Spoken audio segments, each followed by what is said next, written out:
Hello, everybody. Welcome back to Marshall Close-Up. I'm Neyland Jezik, and I'm here with special guest Aaron Clayton.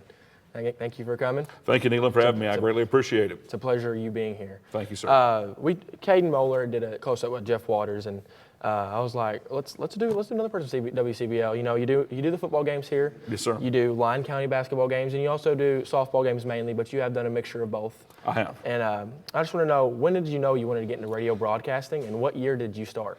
Okay, so I wanted to know, I knew I wanted to be in radio back in middle school. Went to Callaway County High School, grew up in the Kirksey community, close to the Callaway-Marshall County line. Had a lot of family here in Marshall, family in Callaway as well. But I wanted to be in that, so I wanted to do speech and debate.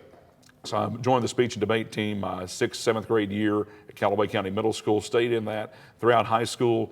Finally, by my senior year, got decent at it. Broadcast journalism, also did some humorous interpretation as well as some storytelling.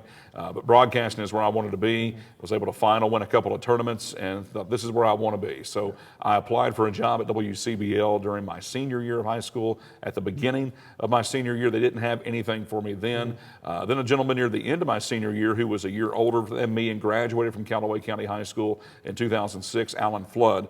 He was at the radio station in Benton and was leaving, and thought I would be a good addition to be the afternoon drive disc jockey from 3 to 7 p.m. So he put my name in. Again, didn't have any experience, at least in radio, beyond what I did in the media arts class at Callaway County High School. They initially didn't want to hire me because of that, but they said, you know what? Nobody else is applying, so let's take a chance. They did, and here it is 19 years later, essentially a couple of weeks ago, 19 years exactly since I started. And from that time, like when you started till now, what has that journey been like? It's been amazing. It's taught me, took me to places that I never thought I would get to go. I've got to travel extensively, being able to broadcast different ball games, being able to interview various figureheads here in Kentucky. I've been able to interview senators and governors, state representatives. So I've spent a lot of time around the Capitol. Those that have come here, I've been able to go to different events like the reopening of the Agnes Ferry Bridge. I was able to cover that when Governor Beshear was there. And of course, just being able to travel with the sports teams that I've got to go with Marshall County, with Lyon County. We're also an affiliate of the University of Kentucky and St. Louis Cardinals, so I've got to go to different games for them. And it's just been an amazing journey, really, for me personally, just on the traveling aspect, going to places I never thought I would go all over the country, but more so on a growth opportunity. That's where I wanted to be. I love broadcasting. I love being able to communicate with the community. Again, that was probably the most important thing, was being able to grow as an individual. I started when I was 17. I didn't know a whole lot, again, about the adult world because I wasn't even an adult when I started, but it helped me grow as a person, being able to communicate more, again, easily, I would say, or just being able to form those relationships with local people here, Marshall County, Callaway County, that I wouldn't have had the opportunity to do so had I not been in radio. Yeah. And who has been the biggest role model or someone that you looked up to throughout this whole process? Well, I look up first and foremost to the good Lord above. Again, without him, I couldn't do anything. I always want to, thank my Lord and Savior Jesus Christ. Without him, I couldn't do anything. But on a personal level, I always wanted to look up to my grandfather. He supported me so much. Again, he had nothing to do with radio, but it was just the support factor of him. He'd listen to every game I'd call. He would come with me. He'd listen to my afternoon shifts. And even when it wasn't my best day, he would always say, it was the best he ever heard. Just that positive affirmation that he would give me. And then on the business side, the guys that I worked alongside, you mentioned Jeff Waters. Without him, without Jim Freeland, who was the owner for many years and also the former voice of the Marshalls back in the 70s and 80s, and he broadcasted games as well for Murray State and UT Martin. Those guys right there were the professionals who knew what they were doing long before I ever stepped foot in WCBL. They, again, pretty much taught me how to call a ball game. Again, you're going to have to pick up a lot of it yourself. But again, the nuances, what to repeat, what not to repeat, again, the cadence of the game, how fast, how slow, a lot of that came from Jeff and Jim, and I really am grateful for them. And you mentioned Jeff Waters. Jeff Waters stepped down as the Marshall play-by-play announcer for football. Yes. And he chose you to be that guy to take over his job. What does that mean for him to pick you and him being such a staple in this community? It was an absolute honor and a privilege of a lifetime. Again, for many years I've worked with Jeff Waters. That was one of the first things I did. When I came into WCBL in 2007, it was at the end of the school year, so into basketball season. Baseball, softball, we weren't covering yet. So the first sport that I got to work with him on was in the fall with Marshall County football in August of 2007. At that time, I was simply the studio producer. Simple terms, I was the guy that ran the ball game back at the radio station. He He would connect in over a phone line or over voice over IP equipment that we use now. I'd play the commercials. I'd bring him in and out, play the segue music, and just produce the games, record the games, give him cues. Did that for roughly the first 5 or 6 years I was there, and then got to step into the sideline role after Jeremy Rose moved on from that, and he started doing other things with Murray State and still helps us with WCBL broadcasting to this day.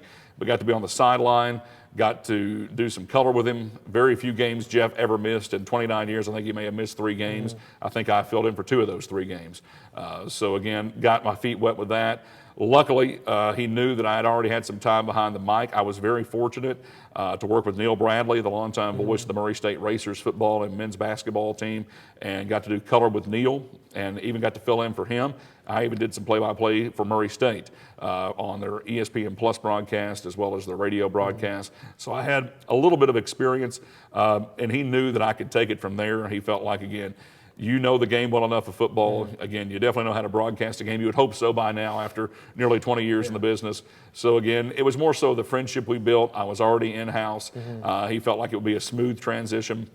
And I wanted him to do it as long as he wanted to. I never was pushing like, hey, hurry up and move so I can do this. I wanted him to stay as long as he did, but he felt 29 years was the time to go on and move on to other things, be able to enjoy his time with his family, and I completely respect that. He still, of course, does both the boys and girls basketball teams here for Marshall County, the play-by-play. So it was just an honor and a privilege to get to do that. Won't lie, again, football, again, a little daunting because, again, there's just more to it. There's more to that broadcast. That doesn't mean that it's a better or worse sport than any I call, but it's roughly 25-30% longer broadcast when you take the pregame, postgame into effect, how long a football game is than others. So again, you got a lot to add. I'm grateful for Kevin Byers from Marshall Sheriff. He's also my color guy. So he stepped in and stayed after he was with Jeff for a couple of years and has helped me the last 2 years as well. Well, now we're going to move on to basketball. Yes. Now you're the voice of the Lyon County basketball team, boys and girls? Or? Boys and girls. Okay. You were a part of the 2024 state championship run. Yes. How crazy or how magical was that season? And can you just explain that season as a whole? Yes. And again, to explain 2024, you have to go back even a few years prior to that. As you know, playing basketball here at Marshall County and in this state, there are no classes for basketball. Everybody plays everybody, from the smallest schools to the largest schools in Louisville, Lexington, Northern Kentucky. Again, Lyon's a very small school. There's only 277 students in the entire high school. It would be classified as a single A school if there was classification in basketball. You go all the way back to the end of the 2018 season, and I started hearing about this middle schooler. He was a 6th grader at the time named Travis Perry. Again, at that time, all you could see was highlights from AAU videos online on YouTube, and you could say, okay, he can shoot the ball, but he's also playing against other 10, 11, 12-year-olds. How good can he really be? Well, he turned out to be the greatest basketball player that I ever got to broadcast for and may ever get to broadcast for in my life. Again, he started as a 7th grader, Lyon County, and again, love the community so much. That's why I have stayed since 2011. I've been there now for 15 seasons. But again, you're going to have minimal success most years just on paper because you're going against teams such as Hopkinsville, Christian County, Madisonville, Henderson, UHA. That's just in your region. Even if you had a great year, the odds of you being able to even compete for a region title is so slim. I mean, it's truly, people compared it to the movie Hoosiers. It really was like that because, again, they shouldn't even made it out of the region. And then guys started coming around him. Brady Shoulders, who's at Mercer now, Jack Reddick. He'll be going to Central Missouri this year as a junior. They kind of filled in those roles around Brady's older brother, Jackson Shoulder, who was a multi-sport athlete, great baseball player, great basketball player. If Lyon had football, I would say he would have been a great football player too. So again, all that built up to the 2022 season. When we won the region championship for the first time, I thought, okay, that's the pinnacle. You know, I never thought I'd even get to Rupp. Just happy to be there. And we won a game. We were able to beat John Hardin in the opening round. We played Covington Catholic down to the buzzer, lost by 4. Thought, okay, if this is it, this is it. You know, Jackson graduated that year, along with a few other great seniors, Nick Whaling, Gunnar Bingham, that played a lot as well. And then we move on to 2023, and we do it again. And I'm like, okay, these guys still got one more year left. And credit to the head coach, Ryan Perry, he scheduled out of this world competition. He put us in the King of the Bluegrass at Fairdale. He put us at the Lexington Catholic tournament, which you've seen how tough that is. And a big key was he put us in the very, very prestigious City of the Palms tournament in Fort Myers, Florida, the guy's senior year, and we won our class. The Signature Series defeated Caleb Holt, who's going to Arizona this year. He was a sophomore at Buckhorn, Alabama in that season. And again, he's arguably going to be a top 5 draft pick here next year in the NBA. So I knew then, I'm like, this legitimately could happen. We won the Lexington Catholic tournament. You know, we beat Lexington Catholic by 20 on their own floor. But still, just the enormity of it, to think, can you win a state title? I didn't think, nobody could think that was possible, because there's been a lot of great teams that never won a state title. Some didn't make the state tournament, some got bounced in the first round. We had our toughest game that first game. Ashland Blazer, who goes almost every year from Region 16, one of the pinnacle. When you talk about great teams in Kentucky basketball history, Ashland is fantastic for the Tomcats. And we were down by 7 with less than 5 minutes to play. I'm like, is this going to end right here? And within 40 seconds, we had already taken the lead back. We finally just turned another gear. The guys looked up at the time, said, this ain't ending right here. And it came down to Brady's shoulders hitting a couple of key free throws. Luckily, a half-court heave at the buzzer missed. And that was the closest game we had from there. We played Adair County the next round, won that game, and then go on to play Great Crossing. Everybody thought that's where it's going to end. They have Malachi Moreno, who of course plays for UK. They had literally 5 legit D1 starters, number 19 team in the nation, and we led from start to finish. I mean, we never lost control of that game. And when that game was over, I knew then, like, this is ours to lose. And that was nothing against our opponent, because we played Trenton Noah and Harlan County for the state championship, which makes it even more of a movie-esque. Here you have far eastern Kentucky in the mountains, far western Kentucky, rural around the lakes area, both fairly small schools, both very public rural schools, playing for the Kentucky High School Boys Basketball State Championship. And they gave us everything we could handle, but we were very fortunate to win that game. Brady's shoulders ended up with a dunk, and that's still one of the most amazing moments, not just of my career, but of my life. And a lot of that was because I got to share it with my wife, Julie, who came with me, helped me set up equipment, kept stats, helped me produce on site, and it was just an amazing time that I will never forget. Yeah, and we talk about cool moments. Winning the state championship is obviously one of the coolest moments you can ever achieve. But besides that, what are some cool moments that you have seen over the years? Well, I go all the way back to when I started. Again, I did not get to be on the field, but being in 2007, that season, that was the senior year of Alan Williams, who was arguably one of the greatest football players Marshall County has ever had. Definitely the greatest running back, without a doubt, that Marshall County has ever had. And that's no knock to Corey Jessup, my buddy, as well, that I get to see a lot over at Lyon County. He was a great running back, but Alan was just, he set all the records for a reason. He was unreal. Just getting to be a part of that. And that first year went all the way to the state quarterfinals. And I know that Marshall football is going to get back to that. I have no doubt. It's just, again, it's so tough in the higher classes. As you know, playing 5A, 6A competition, it's no walk in the park any night of the week. So that was great to see. My first job, and what I still do, the longest thing I have broadcasted play-by-play, is Marshall County soccer. I've done boys and girls soccer on our sister station, WCCK, 95.7 since 2008. So getting to be there for the end of Coach Don Walker's career. Coach Andy Pagel took over after that. So getting to win that first region championship that I got to call in 2009, 2010 for the boys soccer team. Getting to call the girls in 13 and 14 with Coach Boone. They had not won the title in a couple of years after never losing the region, and then won back-to-back region titles. So that was really neat. For me personally as well on the soccer, getting to be there during the years of Bryson Penn. Bryson and I, we have a great relationship. He graduated here from Marshall County, lived across the street, but attended Lyon County throughout his sophomore year. So he's my unicorn of, I broadcasted his basketball games freshman and sophomore year at Lyon, then I broadcasted his soccer games junior and senior year here at Marshall County. So again, that would be great to see him win a region championship. Was so cool. For baseball, and softball for that matter, baseball was being able to go to Busch Stadium. That's going to be always amazing. Thank goodness to the administration and Coach Mike Johnson, who had that opportunity come up in 2012, and me and Jeff Waters and Jeremy Rose all went. Jeremy got to sit in the dugout. Jeff and I called the game behind home plate, and we were very fortunate to do that for about 5 or 6 years. So I can say I broadcast roughly 5 or 6 baseball games in Busch Stadium, which again should have never happened to an individual like me. To have that opportunity is amazing. To get to call the softball region championship wins in 2018 and 2019 for the first time in a decade, to snap the McCracken County streak for so many years. So those would be some of the high moments for sure, and I hope to have a lot of great high moments. Actually, for my football career individually, was the one game Jeff missed was the Apollo game back in 2016 where we beat Apollo on the road. Our last big district win to put ourselves in the 5A playoffs under Coach and now Principal Merrick. And that was just an amazing get to do play-by-play for that game. And it was just a back-and-forth 42-35 win for the Marshalls. And haven't forgot that one either, and that's been 10 years now. So. Now, We're going to go away from sports a little bit. All right. You co-own the Culvers in Paducah. Correct. And what is that process like of when you're kind of in season? How do you juggle both? But like, what is that process of just owning a restaurant? Well, I give all the credit to my wife, Julie. This started with her and her father, Dr. David Cassidy, who's a local dentist here in Benton.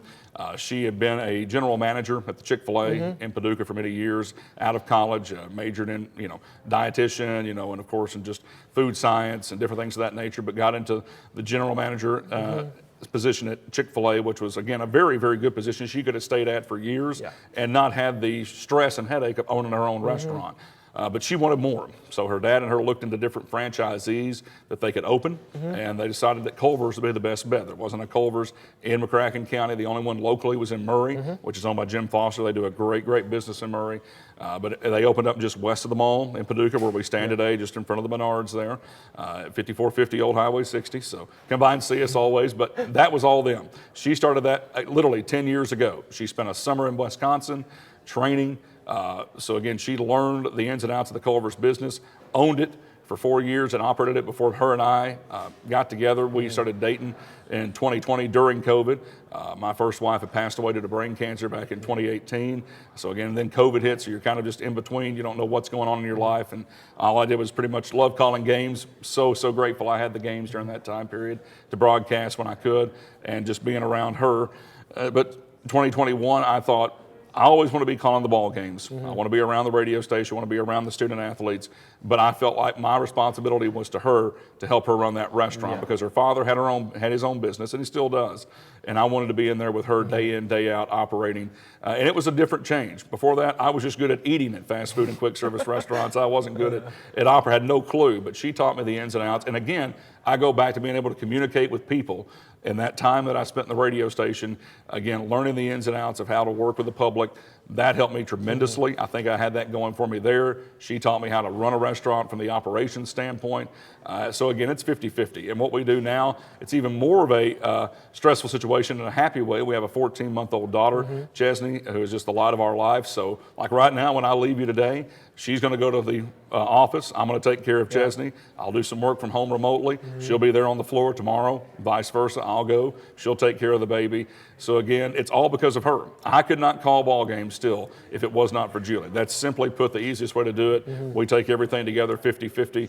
We're always on the phone. We're always on call with the restaurant. You'll see her on the phone during a ball game. But again, for example, the softball game I called the other night, at Marshall, she was right there beside me. So again, just her support and her love, couldn't do it without her. That's the easiest way to say without her, it wouldn't happen. I would not be able to juggle it.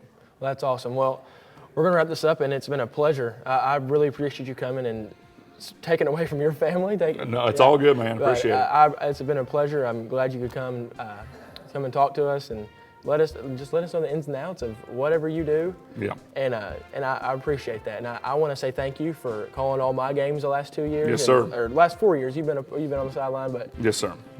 It's been a pleasure, and good luck the rest of the way. Absolutely. And, thank you so much. Well, good luck to you, Neyland. Thank you for having me on. Best of luck in your future as well. Appreciate you. You've been an absolute blast to be around, my friend. Thank you. I appreciate it. Thank you. And this has been Marshall Close Up.